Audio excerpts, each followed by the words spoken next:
So India முழுவதும் நீங்கள் வந்து எந்த ஒரு சிக்னல்லையும் ஒரு 2 ஸ்கூட்டர் 3 ஸ்கூட்டர் நிற்கிது அப்படின்னா அதில் கண்டிப்பாக வந்து ஒரு ஸ்கூட்டர் வந்து ஆக்டிவா ஸ்கூட்டராக இருக்கும், ஹோண்டாவோட ஆக்டிவாவாக இருக்கும். ஸோ ஹோண்டா ஆக்டிவா இல்லாத ஒரு இந்திய சாலைகளோ எதுவுமே கிடையாது அந்தளவுக்கு சொல்லலாம். திரும்ப நடமெல்லாம் ஹோண்டாவுடைய ராஜ்யம்தான் இருக்குது.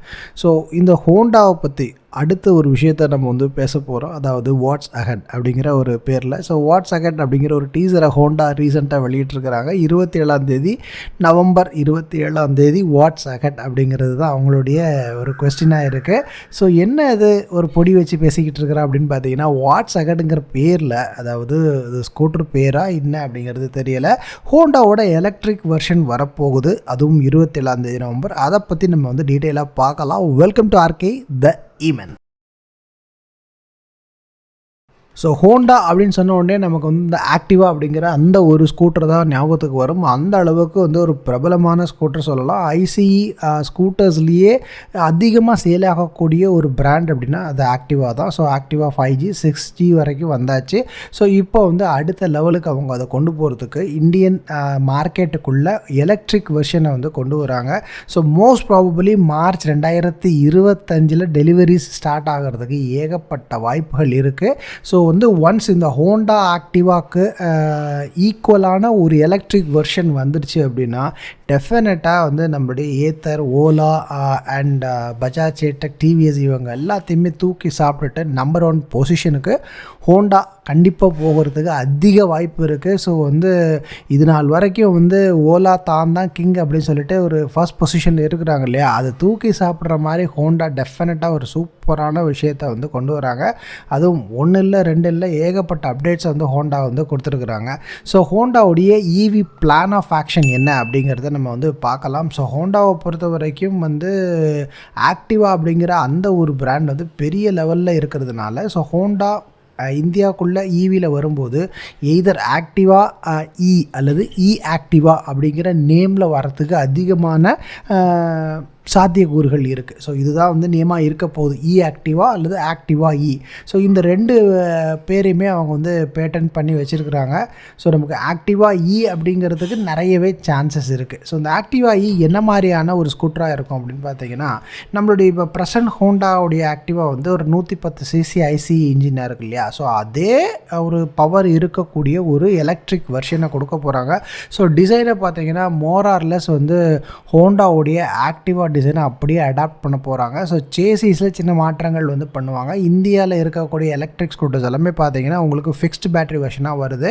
ஸோ வந்து இந்தோனேஷியா, ஜப்பானில் இருக்கக்கூடிய எலக்ட்ரிக் வெர்ஷன்ஸ் ஆஃப் ஹோண்டா பார்த்தீங்கன்னா உங்களுக்கு ரிமூவபிள் பேட்டரியாக இருக்குது. ஸோ வந்து இங்கே வரக்கூடிய அந்த பேட்டரி கேசிங் வந்து டெஃபினட்டாக ஒரு ஃபிக்ஸ்டு பேட்டரியாக இருக்கிறதுக்கு வாய்ப்பு இருக்குது. இந்த ஹோண்டாவுடைய ஆக்டிவா இ ஆக்டிவா அல்லது ஆக்டிவா என்ன வேணாலும் வச்சுக்கலாம். ஸோ இதோடைய ரேஞ்ச் அப்ராக்சிமேட்லி பார்த்தீங்கன்னா இன்றைக்கி மார்க்கெட்டில் இருக்கிற எலக்ட்ரிக் ஸ்கூட்டர் மாதிரியே ஒரு 100 150 கிலோமீட்டர் ரேஞ்ச் இருக்கக்கூடிய ஒரு எலக்ட்ரிக் வெர்ஷனாக தான் வரப்போகுது இந்த ஆக்டிவா இ. ஸோ இ ஆக்டிவாங்கிறது எனக்கு கொஞ்சம் நல்லா இருக்குது, ஆக்டிவா இயோவில். பட் அவங்க என்ன பேரில் கொண்டு வராங்க அப்படிங்கிறது தெரியலை. ஸோ பேட்ரி கேசிங் என்னவாக இருக்கும், பேட்ரி டெக்னாலஜி என்னவாக இருக்கும் அது பார்க்கலாம். ஹோண்டாவோட இவி பேட்ரி வந்து மோஸ்ட் ஆஃப் தி இப்போ அப்ராடில் யூஸ் பண்ணிகிட்டு இருக்கிற ஹோண்டாவுடைய ரிமூவபிள் பேட்ரிலாம் பார்த்திங்கன்னா என்சிஎம், அதாவது நிக்கல், கோபால்ட், மெக்னீஷியம் வந்து தான் யூஸ் பண்ணிகிட்ருக்குறாங்க. அந்த கெமிஸ்ட்ரி தான் யூஸ் பண்ணிகிட்ருக்குறாங்க. பட் வந்து இவங்க வந்து இதுலேயும் அதாவது எல்எஃபிலையும் ஒர்க் பண்ணிக்கிட்டு இருக்கிறதுக்கு தான் சொல்லியிருக்கிறாங்க. ஸோ இந்தியாவில் வரக்கூடியது என்எம்சியா வருதா அல்லது வந்து எல்எஃபியா வருதா அப்படிங்கிறது வந்து கரெக்டான ஒரு இன்ஃபர்மேஷன் இல்லை. ஸோ 2 பேட்ரிஸுமே வந்து ஆர்என்டியில் தான் இருக்குது. டெஃபினட்டாக வந்து எல்எஃபியில் வரத்துக்கு அதிக சான்சஸ் இருக்குது. ஏன்னா இந்தியாவுடைய தட்பவெட்ப நிலையை பொறுத்து ஹோண்டா வந்து ஒரு குவாலிட்டியான ஒரு வெர்ஷனை தான் தூக்கிட்டு வருவாங்க. ஏன்னா ஹோண்டானாலே கண்டிப்பாக வந்து குவாலிட்டி அப்படிங்கிறத நம்ம சொல்லலாம். ஸோ ஹோண்டா ஆக்டிவா ஈவியோட ப்ரைஸ் என்னவாக இருக்கும் அப்படின்னு பார்த்தீங்கன்னா, இன்றைக்கி மார்க்கெட்டில் இருக்கிறக்கூடிய லீடிங் பிராண்ட்ஸ் ஆனால் பஜாஜ், டிவிஎஸ், ஐக்யூப், அதுக்கப்புறம் ஏத்தர் அண்ட் ஓலா, ஸோ இவங்களுடைய ப்ரைஸை மேட்ச் பண்ணுற அளவுக்கு ஒரு எக்ஸ்ஷோரூம் ப்ரைஸ் 1 lakhல கொடுக்கறதுக்கு அதிக சான்சஸ் இருக்குது. ரீசெண்டாக நடந்த இந்த எக்ஸ்போலையுமே வந்து ஹோண்டா ஆக்டிவா வந்து அவங்களுடைய அந்த ஆக்டிவாவுடைய அனதர் எலக்ட்ரிக் வெர்ஷன் எஸ்சிஇ அப்படிங்கிற வெர்ஷனை வந்து டிஸ்பிளே பண்ணியிருந்தாங்க. ஸோ அது மட்டும் இல்லாமல் ஹோண்டாவில் இன்னும் சில பிளான்ஸ்லாம் இருக்குது. என்னென்னா ஹோண்டா சியூவி அப்படிங்கிற ஒரு எலக்ட்ரிக் வெர்ஷன் சீரீஸுமே வரப்போகுது. இது என்ன சியூவி அப்படின்னு பார்த்தீங்கன்னா க்ளீன் அர்பன் வெஹிக்கிள்ஸ் அப்படிங்கிற மாதிரி அவங்க சொல்கிறாங்க. ஸோ இவி லைனப்பில் வந்து அவங்க வச்சுருக்கிறாங்க. இந்த CUV-E பார்த்திங்கன்னா உங்களுக்கு வந்து ரிமூவபிள் பேட்டரியில் வரக்கூடிய ஒரு எலக்ட்ரிக் ஸ்கூட்டராக இருக்கும். ஸோ 70 கிலோமீட்டர் சிங்கிள் சார்ஜில் போகக்கூடியது, ஒரு 5 இன்ச்சு அல்லது 7 இன்ச்சு வந்து TFT டிஸ்பிளேயோட ப்ளூடூத் கனெக்டிவிட்டியோட வரக்கூடிய ஒரு எலக்ட்ரிக் ஸ்கூட்டராக இருக்கும். ஸோ இதுதான் வந்து அப்ராடில் இவங்க வந்து யூஸ் பண்ணிகிட்டு இருக்கிறாங்க. இந்த CUV-E அப்படிங்கிற எலக்ட்ரிக் வெர்ஷன் தான். ஸோ அதுவுமே இந்தியாவில் வரதுக்கு வாய்ப்பு இருக்குது. அடிஷ்னலி CUV-Eயில் பார்த்தீங்கன்னா வந்து 3 ரைடிங் மோட்ஸ் வந்து கொடுப்பாங்க. Standard, sport, eco.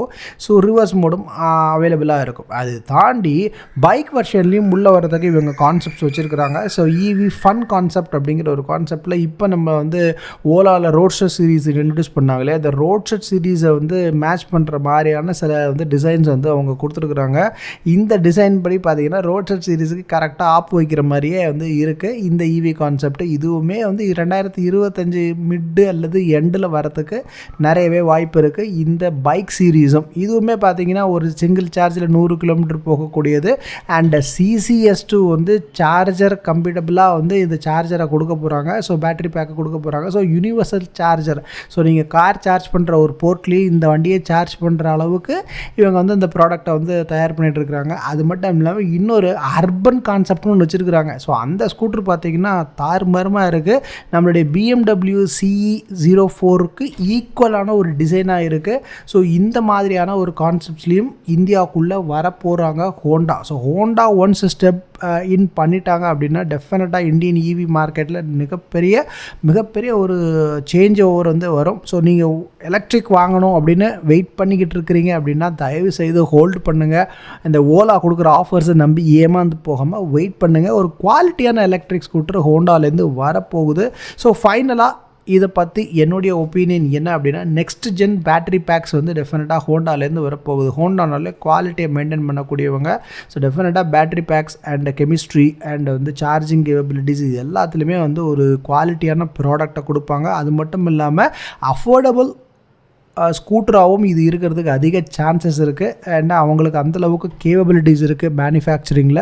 ஸோ டெஃபினட்டாக ஒரு அஃபோர்டபுள் ஸ்கூட்டரும் வரப்போகுது. ஸோ நீங்கள் ஹோண்டாவை பற்றி இன்னும் தெரிஞ்சுக்கணும்னா RK The Eman சேனலை ஃபாலோ பண்ணுங்கள், தொடர்ந்து ஃபாலோ பண்ணுங்கள். 27 நவம்பர் ஹோண்டாவுடைய அப்டேட்டுக்காக வெயிட் பண்ணிகிட்ருக்கேன். 27 நவம்பர் ஹோண்டாவை பற்றி அடுத்த அப்டேட்டில் மீட் பண்ணலாம். ஸோ அது வரைக்கும் அந்த சேனலை சப்ஸ்கிரைப் பண்ண பார்த்துட்டு இருந்தீங்கன்னா அப்படியே சப்ஸ்கிரைப் பண்ணிவிட்டு பெல் ஐக்கானை கிளிக் பண்ணுங்கள். அடுத்து ஒரு நல்ல அப்டேட்டில் சந்திக்கலாம். கீப் வாட்சிங் RK The Eman and subscribe RK The Eman.